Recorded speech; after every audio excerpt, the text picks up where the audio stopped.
Helping Seniors Television, all about improving quality of life for seniors. If you're a senior, know a senior, or plan to be a senior, then this show is for you. It's all about helping you develop your own aging plan so you can age actively and with dignity. Helping Seniors Television from the Helping Seniors Network of information, education, and resources. Hi, I'm Kerry Fink with Helping Seniors of Brevard. I have the privilege today of sitting in for our president and founder, Joe Steckler, and welcome to this edition of Helping Seniors Television. You know, I just want to take a minute to kind of give you a little bit of background about Helping Seniors. Helping Seniors is a 501c3, that's a nonprofit, and we exist here in the state of Florida, and we help seniors in Brevard County. We do really three things with Helping Seniors. The first is that we operate the county senior information helpline, which you can call 321-473-7770. That's a free call, 321-473-7770.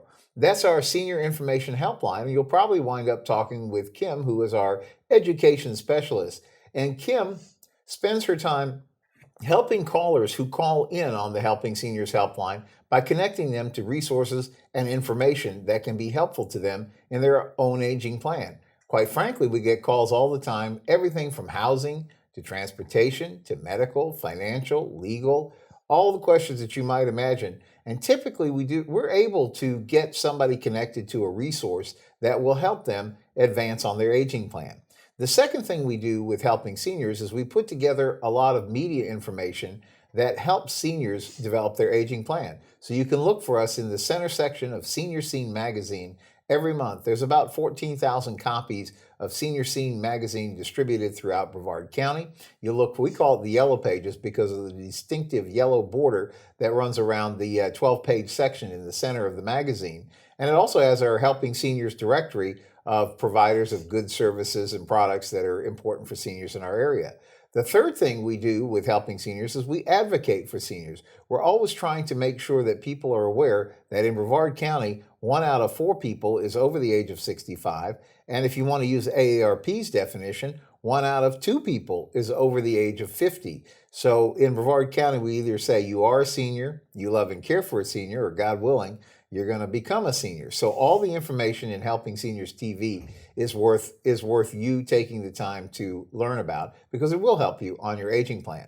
Now on to today's show. I really want to introduce Jessica Villanova, who together with her husband, they have a business called Enhanced Property Investments. Welcome, Jessica. Thank you very much. I'm very excited to be here. Very excited to work in general with Helping Seniors of Brevard. So we really appreciate it. You know, people often ask us, how is Helping Seniors of Brevard do the things we do? They say, well, you must get a lot of government grants or things like that. The answer is no, there's not a lot of government grants available for seniors. We usually talk about the fact that our support comes from individuals who care about the seniors in Brevard and businesses who also care about the seniors of Brevard. And that's one of the reasons we're so pleased to have Enhanced Property Investments, or EPI as you guys often refer to it for short, as part of all this. But let's get to the important question. What is Enhanced Property Investments? Well, so we're a small company. We're local, family owned. Like you said, it's my husband and I, and we do have one associate at this point, and we're training a couple of little ones to get into that realm also. But we are a real estate assistance program overall, or company. And what we do is we help distressed property owners, give them options of how to solve property problems. So often we're dealing with a distressed property. We usually can either buy them out of the property or give them some options for how they can solve that without having to come a lot out of pocket, because usually it's a very expensive process. Yes. Or if they're on a specific timeline, really we try to cater towards what they specifically need as opposed to just looking to sell their property. You know, that's one of the things that typically is a challenge in the senior market, I would imagine, is that when you've a senior and you're looking at needing to make maybe a transition, maybe you're going to go to assisted living, maybe something has precipitated a need that you got to move to assisted living in maybe a faster timetable than you first imagined. one of the challenges, because we've lived in our homes typically a long, long time. For many seniors, we've lived in homes for 20, 30 years. And so I'm not saying we've deferred maintenance, but we might have deferred maintenance. It does happen. And when you look at most of your major systems in a house, I mean, your roof, your septic system, even an air conditioner, after 20 years or so, even if you take really good care of it, you're just getting to end of life on a lot of things. Yeah. And when you're looking to sell, the new buyers need those things either working or in some good form. So it becomes expensive when you have to start looking at those items. I was thinking about this because we've had a home in Brevard County for 22 years, I think now. But the argument was, one day we get an email from the insurance company saying that, we can't renew your policy unless you fix your roof. And we're thinking we've never had a roof leak as long as we've had this house, ever. Mm-hmm. And so we call up the insurance company and say, well, why would we have to get a new roof? It's absolutely fine. Come out and inspect it, if you don't believe we're telling you the truth. And they said, no, it's just based on the age. Before we can insure it in Florida, it has to be redone. So I imagine as a house gets older, you have more and more systems like that become, somebody wants to take a look and says it's going to be good for the next 20 years. And so if you're a senior and you have a home and now you're looking to exit that home for a different living arrangement, you might be faced with chasing a lot of these different things all at the same time. Right, which a lot of people don't expect. You try to save for maintenance and that sort of thing when you own a home, but there's only so much you can prepare for. And once you are a senior and you're usually more on fixed income, there's only so much you can do as well. So it does make sense that these things start to add up. And we've had experience dealing with all different levels mm-hmm. of senior living. So we've dealt with, like you said, people downsizing, people looking to move to assisted living, or even earlier than that, just looking to retire and move out of a home that they've lived in for a really long time. Your kids all leave, you have a big property, they are not there to help you take care of things anymore. So it starts to be a burden more than anything. Right. And so we've gone from that stage where you're at retirement to, unfortunately, even past life mm-hmm. where we're dealing with probate situations or, post estate planning where you're already dealing with the rest of the family, having to kind of go through the estate and that sort of thing. So, especially when you talk about it from that standpoint, imagine if somebody contacts, they have a home and they're trying to figure out, well, what's my next move? They might call a real estate agent, and the real estate agent is going to come in and kind of assess the home and say, well, listen, to be honest, if you're going to get the top dollar, it's going to need a new, I don't know what they tell you. They might say new kitchen, new electricals, new plumbing. I don't know what they might come up with, but I could imagine here comes this grocery list. So when the time comes and you start adding up what all the costs of you are there for you to exit your home, you might find out that it's pretty frustrating because not only are you going to look at that, you have to come up with the money to affect all those repairs. But then once you do it, that's also going to go against whatever ultimately you would be able to get for the home. And then there's also the time factor, right? Because you have to have the time. So it does seem like one of the thoughts about giving EPI, Enhanced Property Investments, a call is the fact that you just take over all those headaches and just get them onto their next destination. Right. And we try to make it as simple as possible. I mean, we're very flexible on the closing timeline. If you need to close in as little as, if you want to sell it in 2 weeks, we can make that happen. If you want to sell it in 5 months, we can make that happen, which normally you don't run across with a standard buyer because they're on a timeline. They need to move their things in and, they want to know when that's going to happen. So it's a little more difficult when it comes to that. And even just personal property, a lot of times when people are downsizing or, if the family is dealing with the situation on behalf of an older owner, they don't know what to do with the things. We tell them they can leave everything. We've had people leave completely furnished houses with personal effects everywhere. And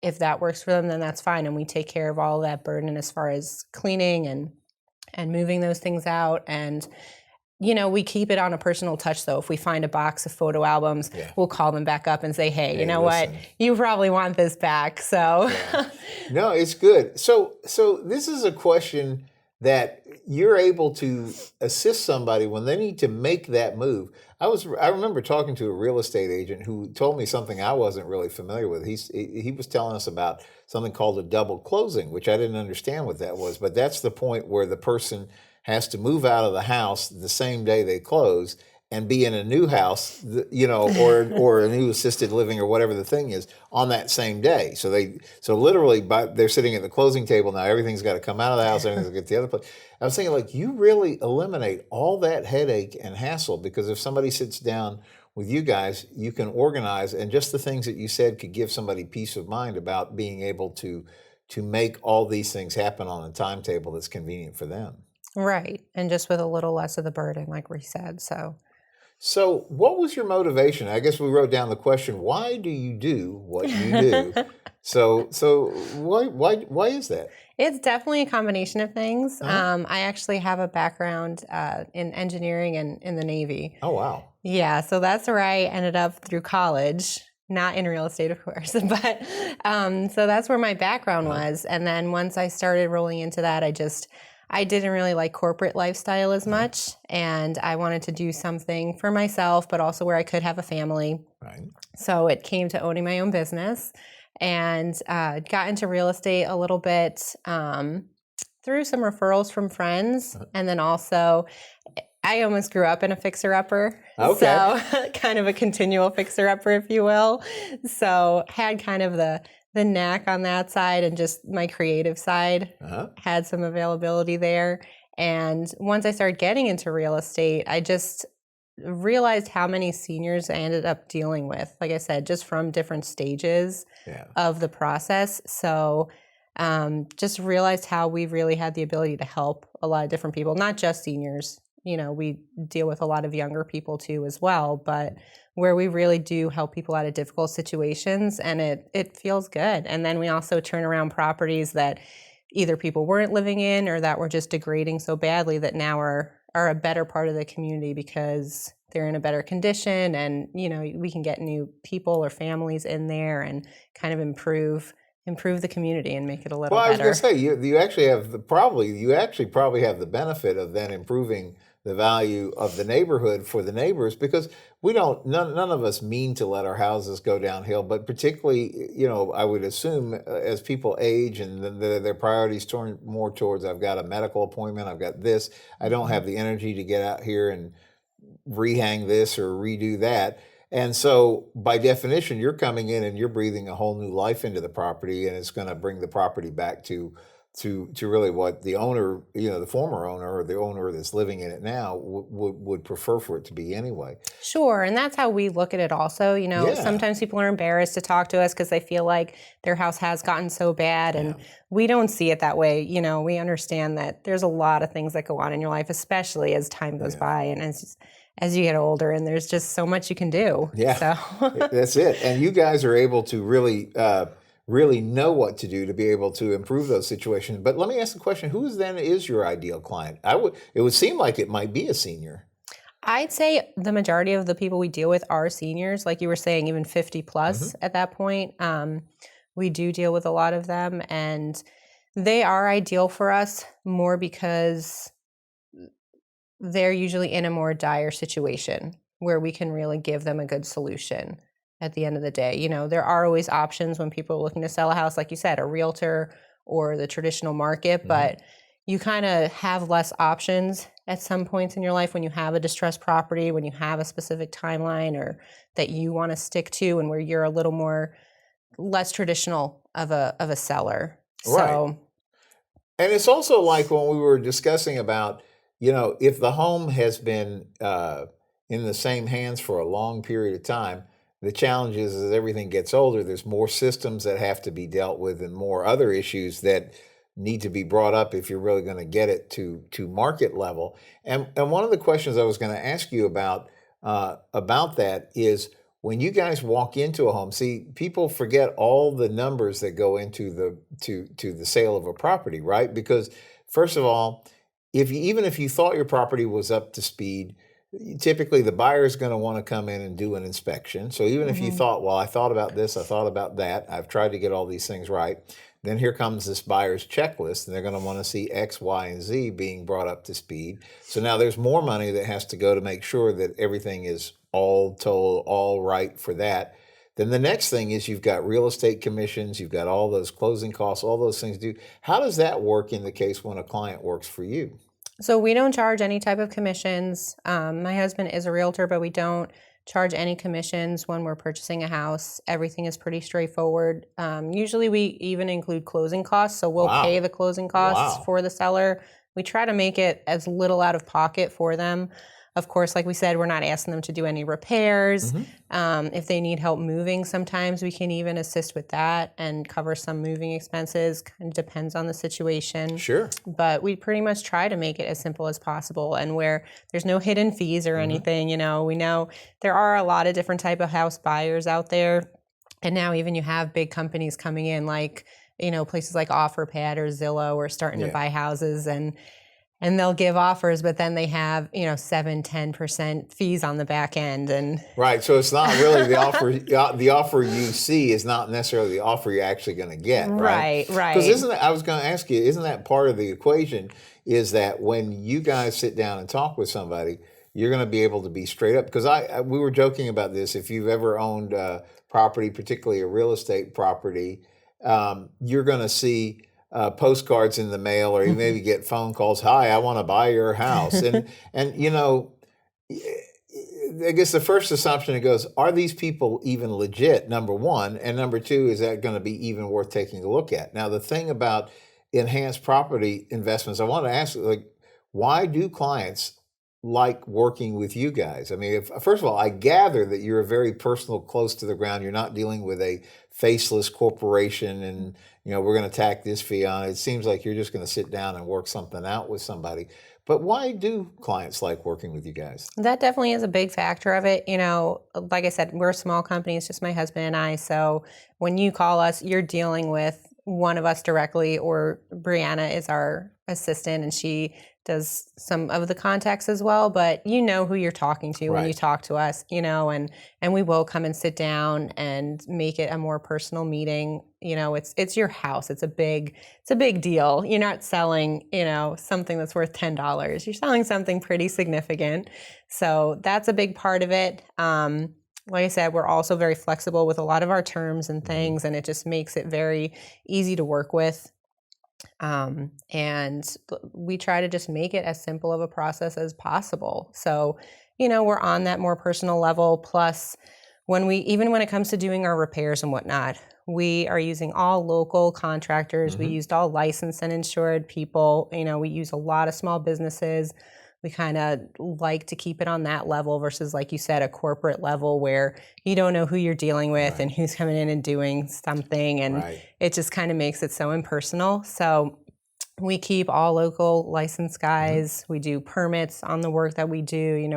We're putting out a quality product as we remodel the houses also. So a lot of people like knowing that their house is going to go to that type of person versus just becoming, something that they wouldn't want someone to live in eventually. So, I was thinking about that. If you're like most of us, you probably have pride of ownership, and you may be just what you used an interesting term. You said, you might be a little bit embarrassed that your house is in the situation it is, and yet you guys come in, and a couple of things are going to happen.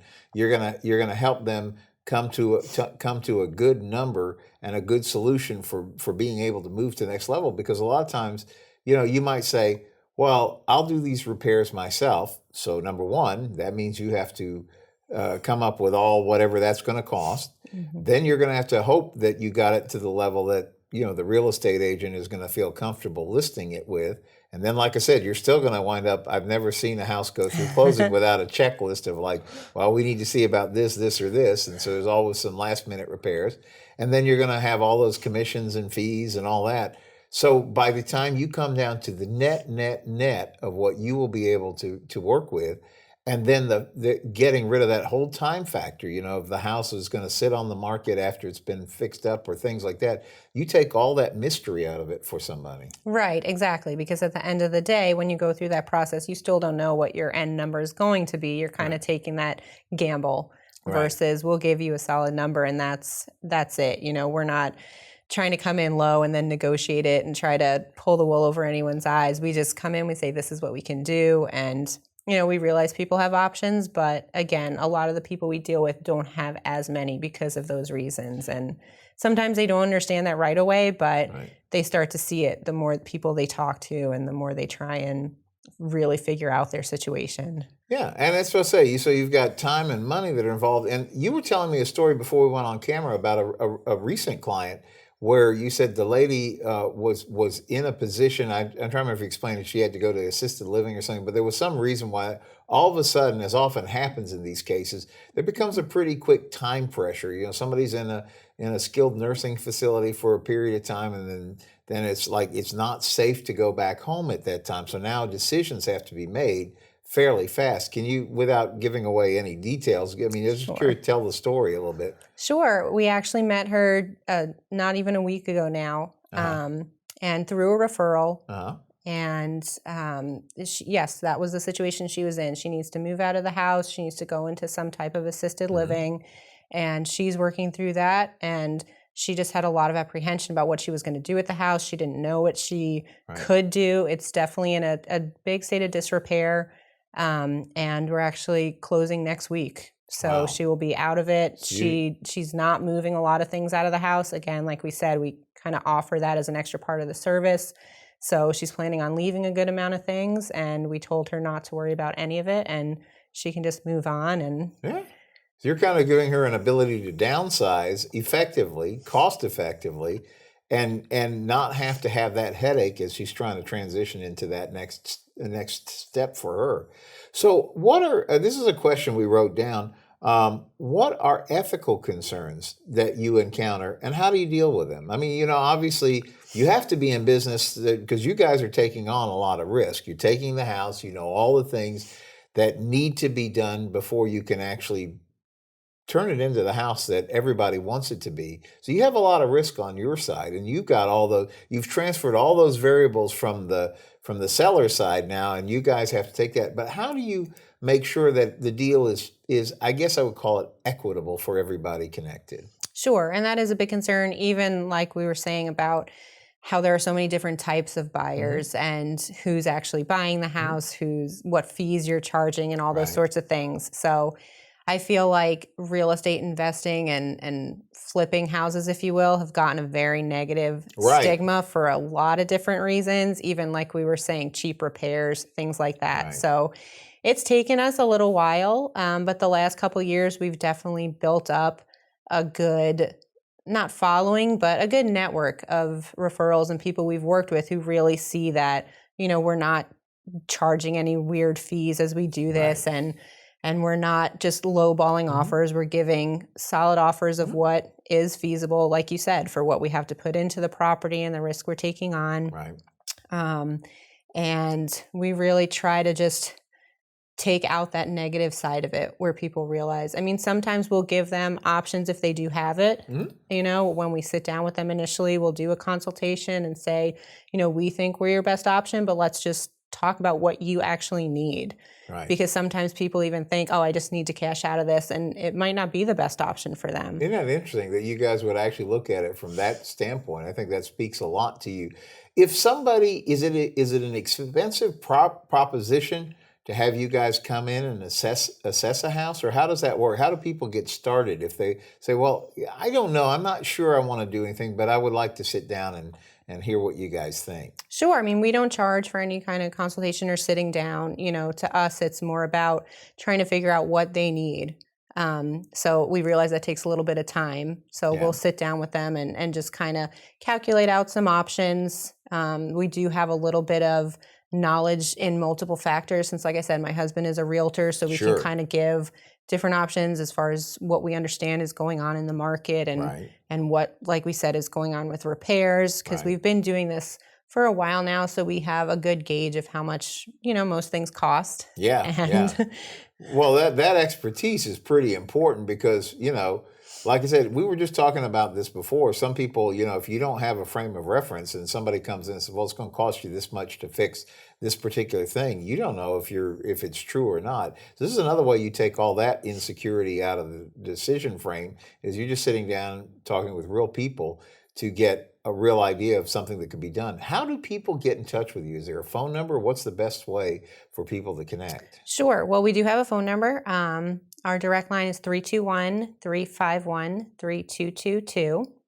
And we also do have a website if people are more comfortable first looking at it that way. It's www.enhancedpropertyinvestments.com. And there are contact forms on there. So if people are more comfortable emailing or starting out that way, they can do that as well. So again, I'm going to give you just a second to grab that pencil. So I'm going to have you repeat both of those things so everybody can write that down.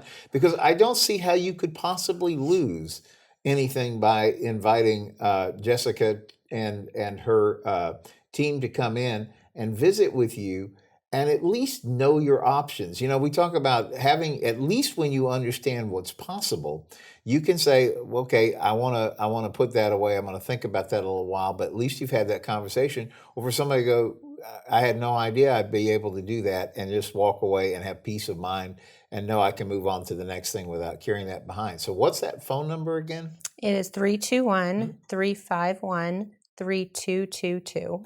And it's enhancedpropertyinvestments.com? Yes.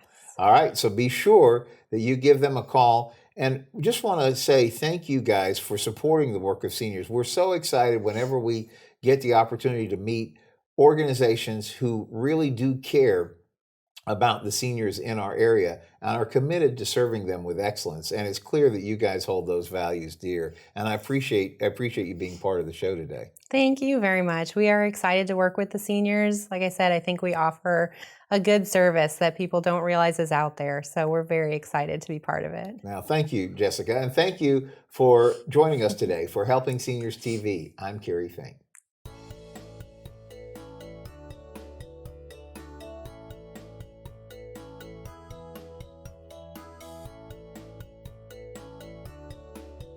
I'm Joe Steckler. Thank you for joining our program today. I'd like to remind you that our senior information line is available to you at 321-473-7770. There you can get help and direction that could be helpful for your specific situation or circumstances. The work of helping seniors is very important, but we can't do it alone. That is why our sponsors here in Brevard County are so important. I'd like to thank our many area sponsors, businesses and medical providers who support the mission of helping seniors that help us carry the cost of our media efforts.